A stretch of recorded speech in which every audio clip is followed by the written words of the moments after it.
I tried to buy things, achieve things, and it wasn't enough. But at the end of the day, it was because I felt like I wasn't enough. And people didn't know that I was going through my own mental health struggles with depression, anxiety, and addiction, extreme negative self-beliefs.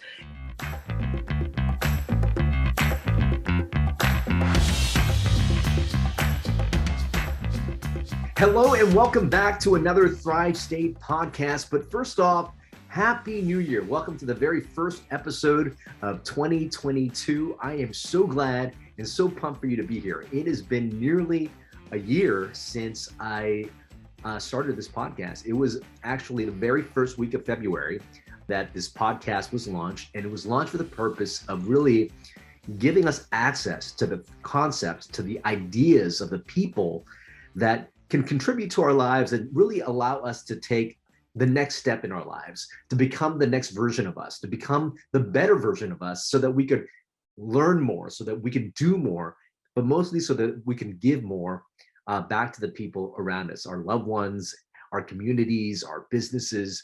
So thank you again for being a loyal listener. If you're new to the Thrive State podcast, welcome to this channel. I'm your host, Dr. V, triple board certified MD and performance and longevity expert.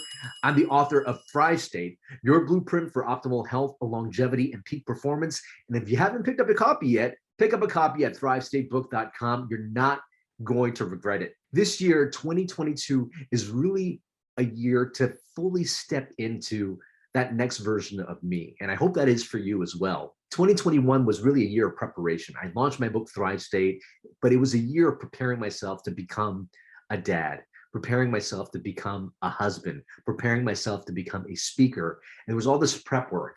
And 2022 is about stepping into all that work that I did last year. And I hope this year, that's what it is for you as well. I hope that these last couple of years with the pandemic going on, there's been a lot of self-reflection and recognizing that the obstacles that are gifted to us in this world is really allows us to be more introspective, allow us to grow from them, and so that we can give. And this is what this year is all about, is really to become that version of us that has more to give to the world. And that's why I started off 2022 with an episode from Joel Relampagos. He's the executive producer of The Biggest Loser. He also executive produced the student debt show Going From Broke alongside Ashton Kutcher. He's also the showrunner of LeBron James's production company, SpringHill. You're actually going to hear a rags to riches story, how he actually broke into the entertainment industry, how he was doing all these big major shows, but how he now actually has a big mission, huge heart, working on mental health. He's actually also the founder of a mental health company called Change Your Algorithm, which provides free mental health resources to people all around the world. In this episode, you'll get to see his energy, you get to see his love, but mostly you see another person who's just up-leveled themselves so they have more to give to the world. And these are the type of guests I love to include in the Thrive State podcast. And I'm really delighted that you get to listen to Joel today. So ladies and gentlemen, without further ado, your next Thrive State podcast guest, Joel Relampagos. There he is. What's up, Dr. V? How are you? Woo! Joel, I love the energy. Thank you, brother. Good to see you. It is good to see you, my friend. I can't wait for the people here to hear what you got to say. But I got to say, I am super impressed. As somebody in the Asian American community who is really risen the ranks in media and entertainment, very impressive. And then all the work you do around mental health as well is really making a big impact. I mean, you're really somebody that's leveraging this power of media and entertainment to do good. And you're that change maker, which really inspires me. So thank you for being on with us today. Oh my gosh, I appreciate you having me on so much. And that's really what I'm trying to do, right? Is we have a job here in media, entertainment, and whatnot, and it's a powerful tool, and you can do whatever you want with it. And I choose to work on meaningful shows, work on meaningful content, as well as the mental health company that I'm excited to talk about. Yes. And let's get to that in a second. First off, let me just tell people who you are and how amazing you are. This man is Joel Relampagos, and he's the executive producer of tons of TV shows, which you probably know of or have seen. One, The Biggest Loser. Who hasn't heard of The Biggest Loser? This guy was a producer on there. Going from Broke, which is actually a project he did with Ashton Kutcher, Hell's Kitchen, also The Magic Maker, which is a new show that just came out, and also a showrunner, I believe, for the LeBron James production company, SpringHill. Is that correct? Yeah, that's absolutely right. So I'm working with SpringHill right now. And, you know, speaking of being APIs in the community, trying to make a change, that was the last show that we did, was a show called Recipe for Change, where it was about Stop Asian Hate. And so we got 22 API celebrities, activists, chefs, you name it, gathered them around the table literally and had them talk about what it takes to make a difference in this world for the API community as well as our allies. Amazing, amazing. Now, we're going to dive into all of that, as well as how you got into the Hollywood space, how you're using that power right now, and then also a really, really important highlight I want to bring up is your company, Change Your Algorithm. But before we go into that, we're going to just start off and lubricate the conversation a little bit with 5 quick questions I call 5 to Thrive. All right, each question is going to be worth 1,000 points, and each answer is going to be less than a minute long. Ready for your first 1,000-point question? Oh my God. Okay. Yes. Here we go. All right. Now, in the spirit of mental health, when you start to get stressed, you do blank. Observe my thoughts. I like to observe my thoughts and understand that I'm not my thoughts versus attaching myself to them. Amazing. And that's something, you know, maybe we'll get a chance to teach some people what to do, because you are not your thoughts. In fact, that's right. You know, 50 to 70 thoughts go through your mind every day. Most of them are going to be negative. So just be aware of what you're thinking, and you are not your thoughts. Very good. That was 1,500 points. It was so like, oh my God. Awesome. Question number 2 is, what activity lights you up? Boxing, 100%. Yeah, it is my endorphin zone. It's a great way to transfer that energy that has to do with aggression onto a place that's actually healthy for you. Oh, wow. Yeah, I don't want to be around in your favorite activity and become that bad. But awesome. Number 3 is, what was your favorite childhood memory? My favorite childhood memory was going off in the Philippines, picking starfish from the ocean right when the sun was setting and the tide was receding. And we would just pick starfish off the sea. Oh, beautiful memory there. Next is, what are you most proud of thus far? Thus far, I'm the most proud of creating a mental wellness community where no one has to pay a single penny to get support to change and save their lives. That's amazing. This is a little bit related, but a little bit different, because it's stuff that maybe you haven't done yet. But what do you want your legacy to be? I would want my legacy to be that I played a big part in breaking the mental health stigma that became an international conversation with multiple change algorithms across the world. Oh, amazing. And you're definitely doing it. Thank you for what you do. And let's tally up the points. Oh my God, out of 5,000 points, he scored 7,700. 7,700 points? You win dinner with me, my friend. So you pick a place. We're both in Southern California. Let's do it. Come on. Well, look, I appreciate your energy. It really just goes to show how much work that you do, and both on your mental health, emotional health, physical health, and breaking the stigma. I'm going to come in a little bit later when we start talking about that stuff and bring the medical side, because all those aspects are just as important. But I want to tap into just how you actually, stepped into this space. It's a pretty amazing story how you stepped into Hollywood. Can you share that story with us? Yeah, I actually was studying to be a doctor because, that was what I was told. And you are much smarter than I. I did not understand, all of the books. I would cringe at the sight of blood. And I was like, okay, what am I going to do with my life? But what I did know was that I was in the closet and I was 17 years old. And so luckily, this is how the universe worked. I saw that MTV was casting for a documentary called True Life, I'm Coming Out. And so I wrote them my story saying, hi, I'm Joel. Grew up in a strict Catholic Filipino home. I'm ready to come out to my family. And I came out to my family on national television on camera. I actually had to tell my family that the documentary was about college kids growing up, when meanwhile I really knew what it was about. And I was like, whoop. After I came out to them, it was such a great response, not just from my family eventually, but also from people that saw the show. And I realized that while my motivation for wanting to be a doctor was to save life, when I told my authentic story in front of cameras, I realized there's more than one way to save a life. Yeah. Because people were coming up to me and they were saying, you know, I had suicidal ideations. I felt like I was alone, and I didn't feel so alone when I watched you. And a lot of which were LGBTQ within the API community. And so when I did that, I said, I got to get a job in TV. And so luckily MTV gave me a job. And ever since then, I have stayed in television.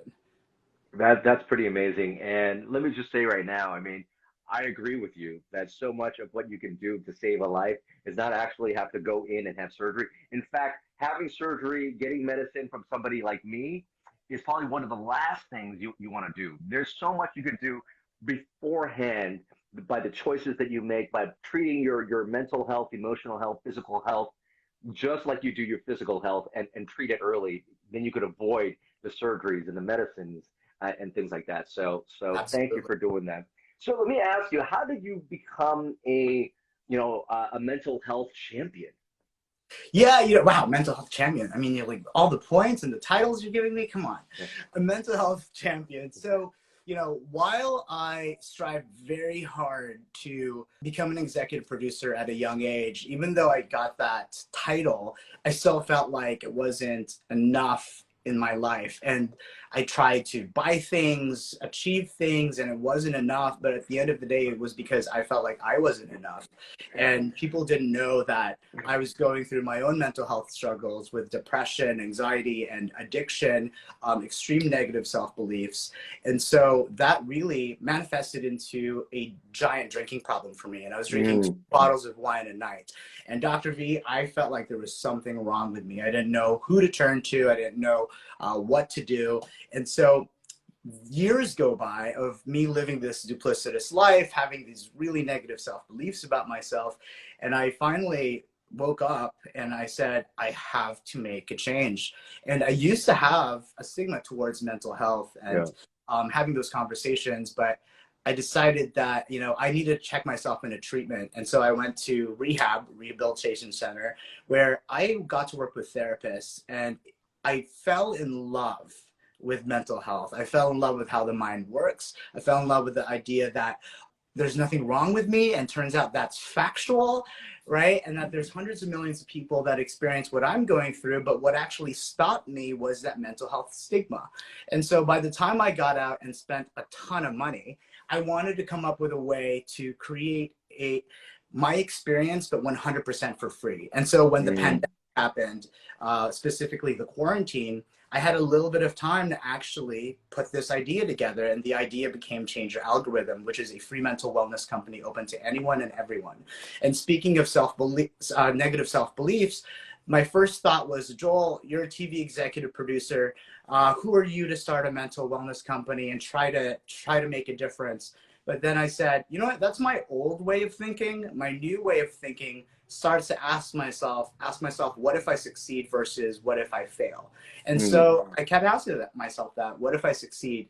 And then eventually I started to find 1 volunteer therapist, and then 2, and then 3, and then eventually close to 100. And now that, you know, comes a community of thousands, not just in California, not just in the US, but globally. So we now have Change Your Algorithm in CYA, Italy, Canada, Indonesia, Philippines, India, and of course, Malaysia. So it's really, really exciting to see that growth and to normalize a conversation about mental health. This episode of the Thrive State podcast is brought to you by the Thrive State Accelerator. The Thrive State Accelerator is actually a home course that I developed using the exact same techniques I work with my celebrity clients, CEOs, and executives on how to get them to the Thrive State. The Thrive State Accelerator teaches you how to master your 7 bioenergetic elements. That's sleep, nutrition, movement, stress and emotional mastery, relationships, our thoughts and mindset, as well as purpose. In this Thrive State Accelerator, you're also going to get a bonus module on optimization. That's how I talk about supplementation, peptides, all the optimization techniques I use with my clients to get them to the Thrive State. Now, for some of you who are just joining us for the first time, you guys might be wondering, what is the Thrive State? Well, the Thrive state is actually the energy, the epigenetic environment we give to ourselves, telling our DNA how to act and how to respond. And if we want optimal health, longevity, and peak performance, if we can master these 7 bioenergetic elements, our ability to have those 3 things that we just said, optimal health, longevity, and peak performance, is at its greatest. And it also prevents you from getting chronic symptoms like brain fog, being overweight, feeling sluggish, acne, pain, all these chronic symptoms, as well as preventing you from getting chronic disease. So getting to that Thrive state is really getting to that state to master being that very best version of yourself so you could show up for you, for your family, for your business, everything that's important to you. So go ahead, check it out right now at kienvu.com/accelerator and use coupon code podcast25 for 25% off. Now back to the podcast. Oh, that's amazing. And you brought up such important points there. You know, for the people who are in your audience that don't know me, you know, 5 years ago, even as a medical doctor, I was overweight, diabetic, hypertensive, and I was on prescription medications. Maybe a very similar story. I carried around feelings of not being enough, you know, all the racial slurs I had growing up as a, you know, Asian American. I carried around, I'm not worthy, I'm not enough. And I constantly strive thinking these external things would fulfill me. You know, and then I got the car, I got the house, I got the lucrative job as a doctor. And really, when you're not feeling good inside, it actually leads you to feel stress. And I'll tell you right now, stress, it raises inflammation in your body, it'll drop your immune system. That sets the stage for chronic disease. And that stress also can drive people to either, you know, take on habits such as drinking. I used to party a lot too, you know, and so right now, what I'm starting to see as a trend is that it's mental illness, or not, I shouldn't say illness, but mental health issues potentially come first because they drive your habits and your behaviors. That leads then to a lot of physical illness. So if you think, if you don't think, you know, watching out for what's happening up here, it'll lead to, you know, habits that could potentially cause physical symptoms, such as in my life. So thank you for sharing. Thank you. I couldn't agree more. And for people that don't believe it, it's like, you know, if we'd ask you to picture biting on a lemon, you know, your mouth is going to salivate, right? When you picture your delicious food, you're going to salivate. And so that's how our minds, you know, our subconscious manifests things through our bodies. It communicates through dreams, idle thoughts, and manifestation through the body. So of course, if we're experiencing toxic thoughts, we're going to start to have that physically, you know, and I didn't believe it before, but that's what my depression did to me, you know, and thank goodness that my thoughts are now thoughts that are healthy, that I choose to attach myself to. I still experience doubt. I'll still experience limiting beliefs, but I'm not attaching myself to those thoughts anymore. And I love that the very first thing that you do when you start to feel those negative thoughts or the stress is you ask yourself, okay, what's the thought and am I focusing there? And one of the great techniques, you know, is like, one, have the awareness of the thought, but then here's the cool thing. You can't control the thoughts that you have in your brain. 50 to 70,000 thoughts, 85% of those thoughts being negative, not because, and it's not there, you know, our brain's not there to keep us happy. It's to keep us safe and survive. And that's to look for what's wrong. But here's the thing we can do. We can change our focus. We can change what things mean to us. We can give ourselves a new story, a new perspective. And if we start to focus on that, we'll start to notice, we'll start to feel differently. And then our biology changes as well. So that's pretty cool. And I hear you talking about this stuff too. That's really, really neat. Thank you. Yeah, you know, and people ask me, and they're like, what do you mean question your thoughts, investigate your thoughts? And I say, well, picture this. Your thoughts are like passengers trying to get into an airplane. And when they get into that airplane, it becomes a belief. And so like an airport, you get to play mental TSA. So for each thought that tries to get into your belief system, you get to bag check it as much as you want, right? So when a thought comes in like, I'm unworthy, then you get to go, all right, mental TSA check, put them through the screener, put them through the x-ray, and then find proof and evidence as to why you are worthy. And if it is true and this thought is wrong, it's not getting in your plane and turning into a belief.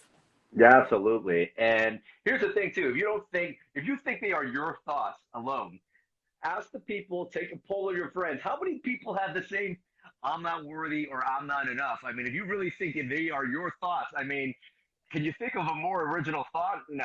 I mean, those things are actually, you know, permeative in our society, and it's good to be able to be aware of them and know that those are just thoughts, not who you are. That's right.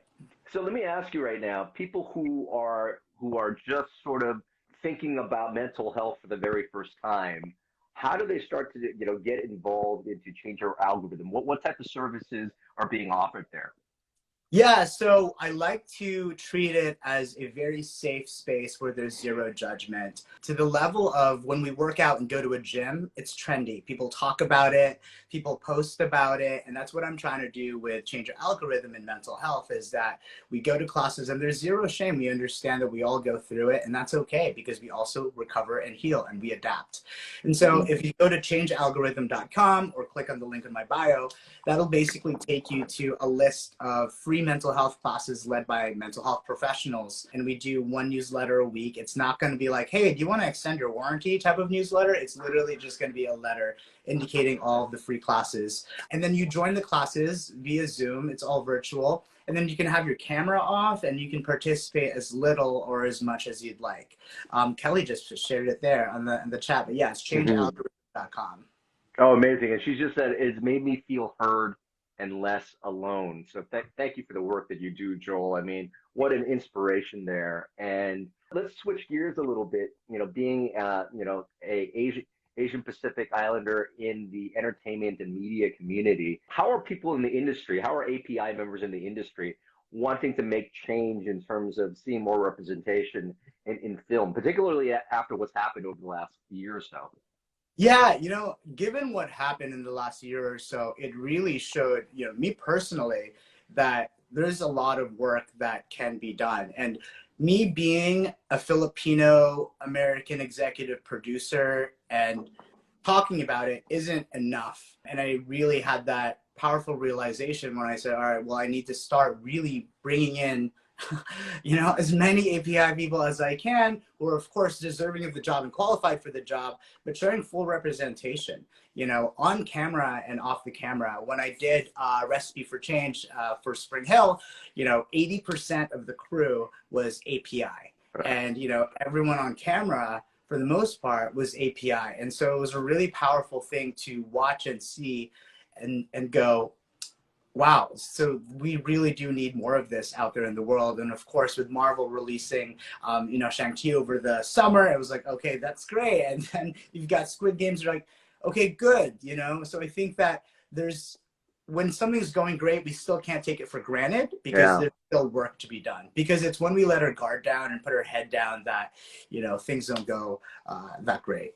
Absolutely. I don't know about you, but when I was growing up, and I'm probably a little bit older than you are, even though I don't look that way because I'm Asian. But growing up, because I didn't see API people in the media and on television, that contributed a lot to my mental health issues. That contributed to a lot of my feelings of unworthiness. So I really think there's a big responsibility for the people in entertainment now to really demonstrate the diversity of the people in humanity. Absolutely. And I think it's a matter of being a cycle breaker, right? Like a couple of years ago, I guarantee you would not see two API men on Instagram talking about health and mental health. And the fact that we are here talking about it shows that anyone really can do this. It doesn't just have to be a producer and a doctor doing this. By speaking your own truth and being authentic, that already helps break the cycle versus doing the things that you felt like as a part of the algorithm of your life, right? You can change that. My last question to you is this. I mean, media and entertainment is such a powerful, I believe, potential agent for change. And I wonder, in your sense, did you know that after you did your first show with MTV, there was so much power in the media and entertainment space to affect positive change in life? I did not know where this was going to go when I came out of the closet doing MTV.